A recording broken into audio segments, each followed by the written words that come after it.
Hello, lovely people. It's Nicola back in the Stitches and Slapdashery sewing room. I'm waiting for some bread dough to rise, and I'm also trying to calm myself down by doing something fun, which is talking to you, instead of thinking too hard about my crochet right now.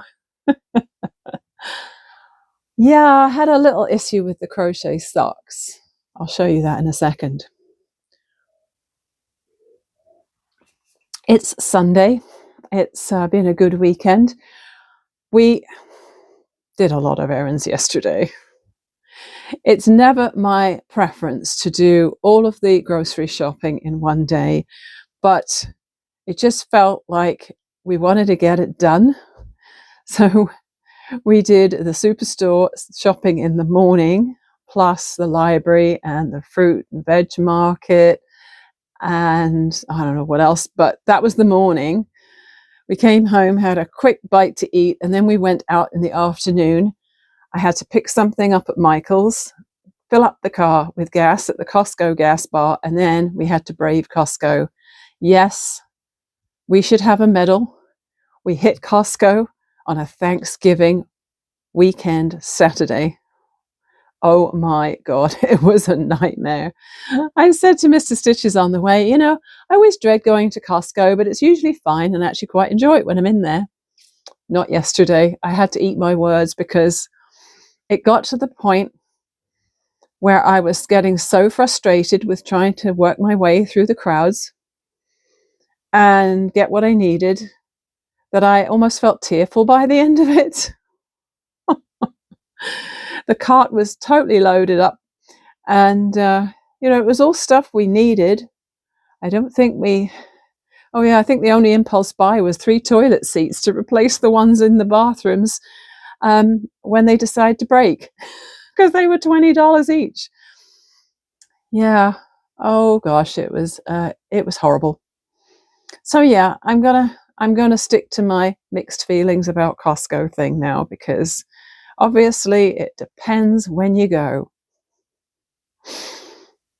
And of course you end up spending over $500 in there. Honestly, it's crazy. So yeah, I'll be putting off the next visit for as long as possible.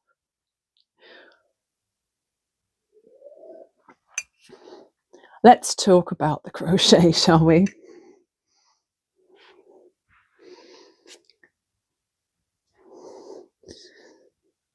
So I think the last time we talked about the Snowfall Slipper Socks by Dora Does, I'm pretty sure I was at this point on both socks. I cannot remember.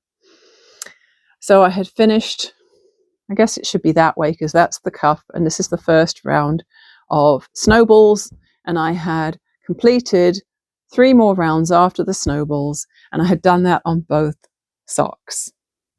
And they looked fine. They looked perfectly good, in fact. So as I was waiting for some bread to rise, the second rise, I thought I'll pick up one of these and add some more rows. I started work on another snowball round and I didn't have the right number of stitches to complete the round. I was supposed to end on a bobble and I had an extra stitch and I thought, okay, that's weird. And then I counted how many bobbles I had made in the second repeat and there weren't as many, and I thought, this isn't good. So then I counted my stitches, didn't I? Instead of 54 stitches, which is what I had for this round, 5 stitches between each bobble, 54 stitches, multiple of 6, including the bobble, 54 stitches. I only had about 44, 43. I think what must have happened is I must have not worked into the top of the bobble on this round after the blue round, after the bobble round. And I think I might have lost a stitch when I did my slip stitch, chain 1 and turn and start the next round. I was disgusted because this is fiddly crochet. I'm having to kind of make myself work on this because it's small hook, it's fairly dark yarn. I can only see my stitches if I take my glasses off or have my lenses out and I just look at it really closely with the naked eyes. And it's not that enjoyable. So the fact that I'm now going to have to rip out 3 rounds on this one and 3 rounds on the other one pisses me off, to be frank. Oh well. It'll get done. Please leave me some encouraging comments under the video because I need a little bit of cheerleading right now. Oh well. Something that'll cheer me up a little bit is I did buy 3 balls of yarn this week. Now, as some of you know, I am currently bribing myself with 1 ball a week. I'm giving myself permission to buy a ball a week or save up the credit until I see something I really want to make or really want to buy, because I am doing these 3 workouts a week. And that has been going on for about 12 weeks now. I'm doing really well. I worked myself up from a 5-pound dumbbell up to a 15-pound dumbbell. So I think I'm going to stay at 15 for a while because the old biceps are like only just completing 3 sets of 10 reps with a 15-pound dumbbell, and I don't want to hurt myself. So yarn went on sale again at Michael's this week. Oh my gosh, I'm in trouble, I said to myself. Anyone who was willing to hear it at the till who was buying yarn, I'd be saying, yeah, I'm in trouble, yarn's on sale again. I just want to buy it all. So what I ended up doing is something I've had in mind for a while. So it wasn't really an impulse buy, and it was a controlled buy because I only bought the 3 balls. I could have gone crazy and got more because it was on sale. It was 30% off. It's 30% off all this week until Thursday at least. And with my staff discount, that basically means it's half off for me. So all I bought was 3 balls of black yarn. And yeah, I know you're wondering, why black? Why so dark? Am I going to be whining about crocheting this up because it's so dark? But no, I won't, because this is going to be crochet granny square yarn. Now, way back in here somewhere, behind all this stuff, I've got a bunch of Lion Brand Heartland. And I bought it originally. I can't remember why I bought it originally. But I think the original project was the scarf for Mr. Stitches for his cancer journey. And so I used a lot of these colors in here for his cancer scarf, which there was like rest days, radiation days, chemo days, pretty horrible days, pretty good days. And that was great. And I had quite a bit of yarn left over at that point. And so I ended up actually buying more later on because I thought I'm going to do another project. And that was the sweater. I did a top-down yoke sweater. I can't remember the pattern, but I made myself a rather lovely sweater out of the Lion Brand Heartland. It was a granny stitch. And yeah, if I look up my Ravelry project page, I'll put a link in. And I had this grain of an idea in my head for a while that I could use these colors here. See, I already have a black and a gray, which were kind of not great purchases at the time because I didn't have a plan for them. But now I have a plan. I'm going to do granny squares, and they're all going to have a black last round. They might even have a black central round as well. So I might start them with black, add some colors in, and do a black final round. I think it would look interesting if I did a black circle in the middle, like not a classic granny square where you start with the 4 clusters, but a circle in the middle, and then square it up with the colors, and then do a join as you go with the black again. So here we go. 3 balls of Lion Brand Heartland going into the stash for now, because at the moment I need to finish those crochet socks, because I know if I start to crochet granny squares, which is so easy and so fun compared to itty bitty crochet of socks with DK yarn, I'm going to languish. And I'm not going to languish it. That's not a verb. I am going to let it languish. And that would not be good. So that's a project for the future. And obviously, as I do my workouts, I will continue earning bribe yarn. I am going away for 3 days. We are going away for 3 days or 3 nights this week. So Tuesday to Friday we'll be out of town. and I'm going to have to make sure to do my workout on the Wednesday, but it'll have to be a modified one because I won't be taking dumbbells with me, of course. Okay, yes, they'd fit in the car, but that's just silly. So I can certainly work out a workout. I'll work out a workout using just my own body weight or whatever. Actually, I think Mr. Stitches has various bits of kit that he can take. You know, you remember the old days of the bull worker type thing, or other sort of, what do they call them? Calisthenics? I don't know. Anyway, he has some things where you can just like hold them or pull them and just hold it, and it'll still give you a workout without weights. So I've told him he needs to take some of that with him so I can use it. So new yarn. Happier than struggling with the sock pattern. And I also did a bit of sewing this week. Actually, I have got some footage of me doing my latest slow stitching project, which I'll be putting in a bit. I did speed it up a bit for most of it, except for a little bit of it in the middle, because yeah, there was a lot of it. It was like 40 minutes of footage, which I had to condense down to about 6.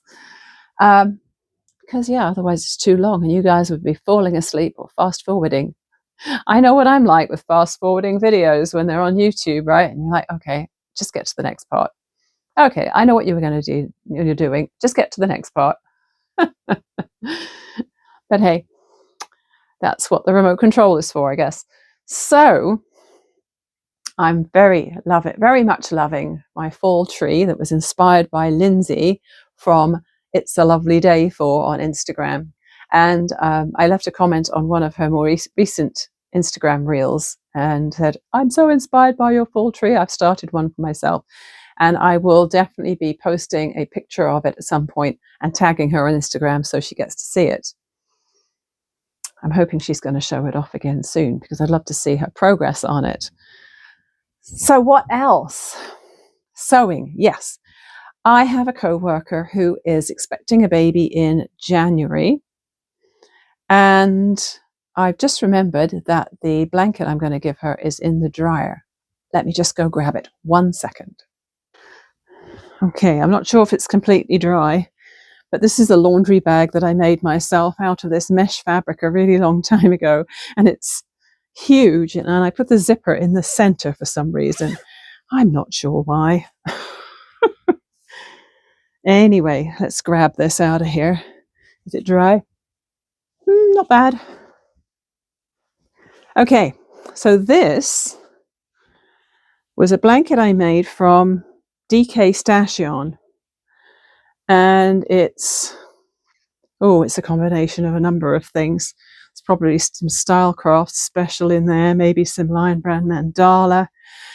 And I used any blues and greens that I had for the backgrounds of the squares and pinks and purples for the petals.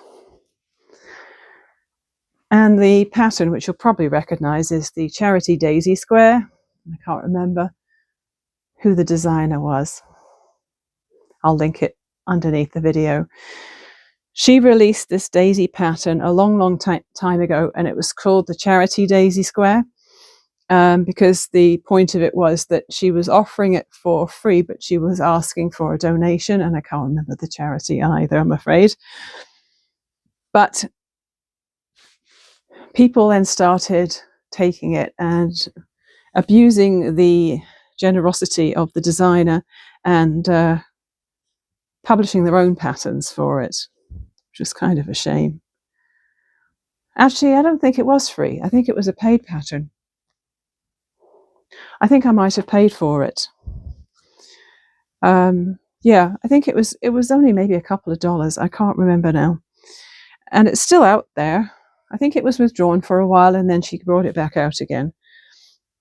It's a very complex block in that when you're making the squares, you're working with 2 colors at a time in here. So you start with that one color and then you start doing 2 colors per round, and you work with one colour, then you work with the other colour, and that's one round, and then the same here. So you get this really interesting back to it. It looks very odd.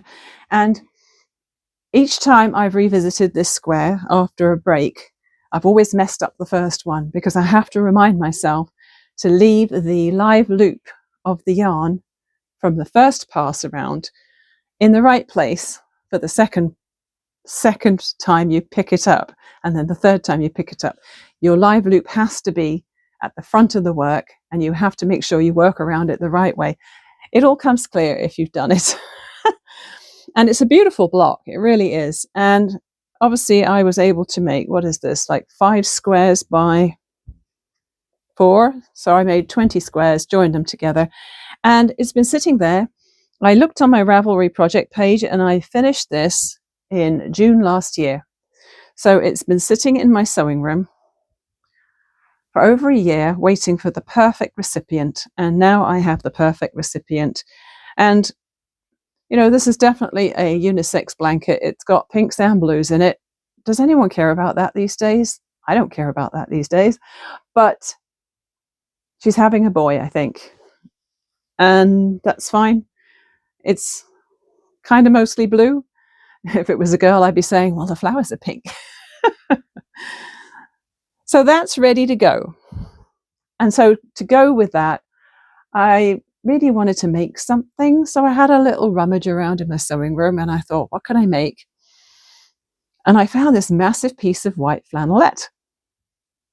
And the fact that the raw edges were serged means it came from that deceased lady's stash that I got via another friend. So that was awesome. And then I rummaged through here to see what of these fabrics I had, because these are my biggest pieces of fabrics. Like, no piece is bigger than a meter usually, because when I buy quilt cottons, I buy anything from like 1/2 meter to a meter of them usually, unless I have a specific plan for them. Sometimes I just buy them to add to the stash. And so I went through here and I found a beautiful fabric, which is seahorses. And again, that could be for boys, girls, or whatever, couldn't it? It's turquoises and greens, greeny blues. I absolutely love it. Like, I love seahorses and I love those colors. Those are my favorite colors. So I ended up drawing up this template for a burp cloth. Oh, I'm getting warm now. I'm so happy it was cool enough today to wear my granny square sweater that I sewed a couple of years ago now. Now I'm overheating. But anyway, I don't care. I'm keeping it on. I drew up this template for a burp cloth. So the idea with a burp cloth is, obviously you can make a receiving blanket that's just a square or a rectangle, but I wanted to make one of those ones which is shaped sort of wider and then narrower and then wider. It's a bit like an hourglass shape.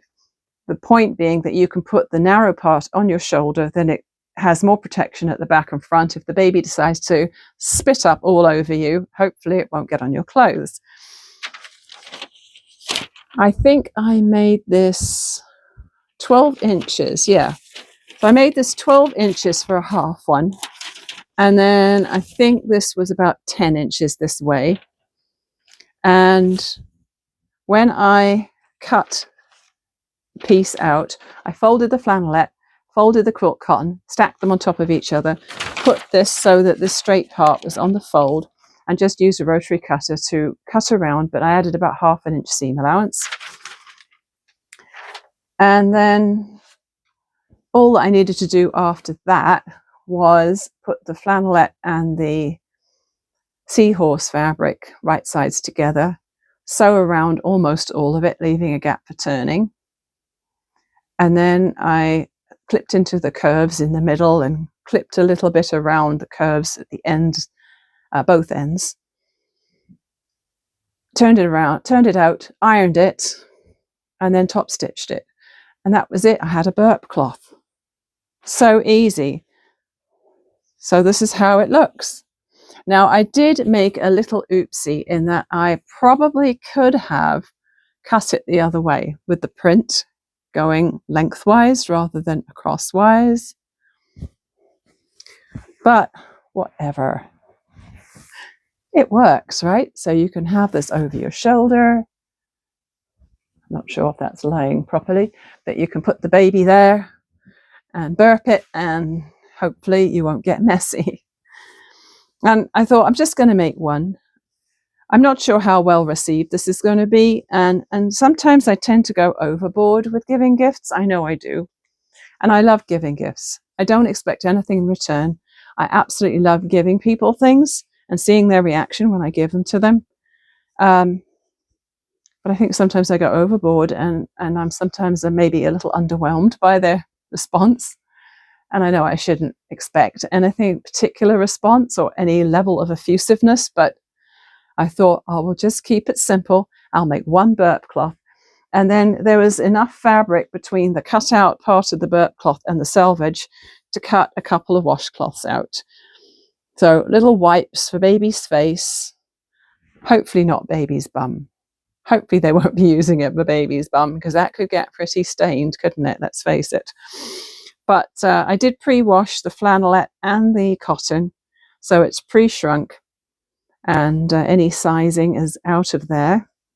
So if she wants to use it straight away, she doesn't have to wash it first.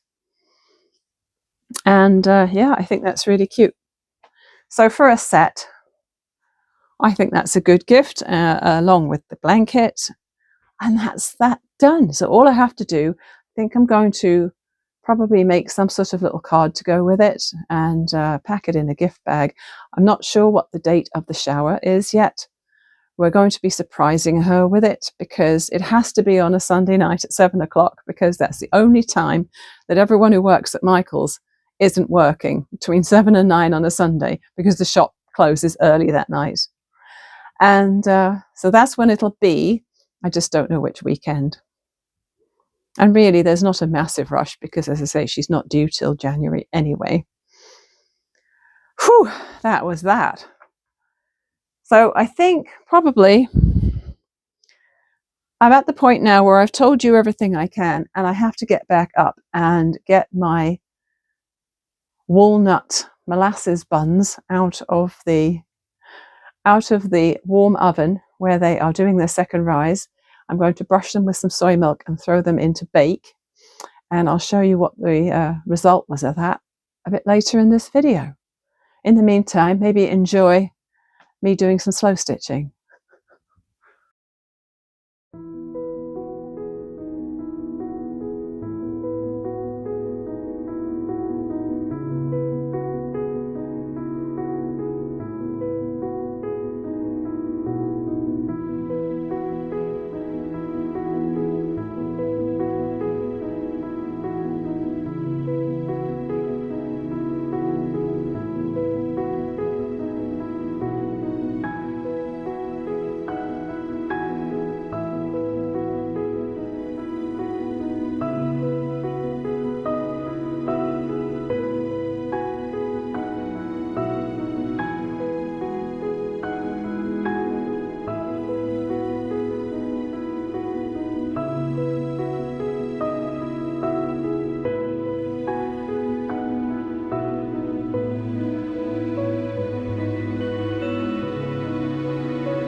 Well, it's about 6:15, so it's about the time that sunset's happening.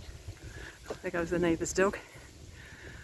Yes, I am actually wearing a beanie to match my sweater and fingerless mitts because it's only about 8 degrees.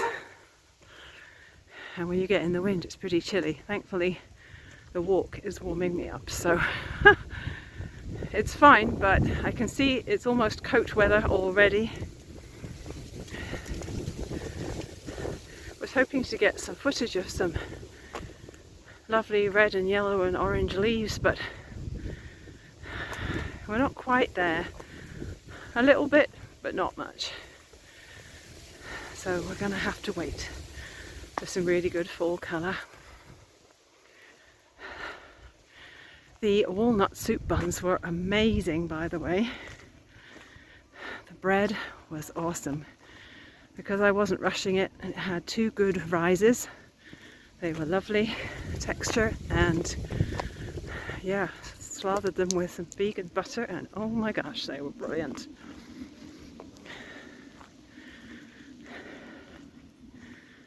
I made a soup that had eggplant and zucchini and bell peppers in because I needed to use them up, and I added in some butternut squash for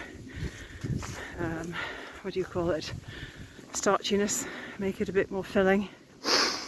It was awesome.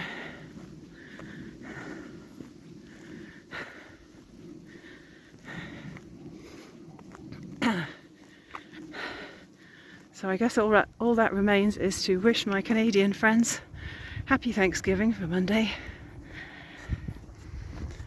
I hope you have a wonderful, peaceful day, celebrating everything that you're thankful for. I'll see you again next time. Bye for now.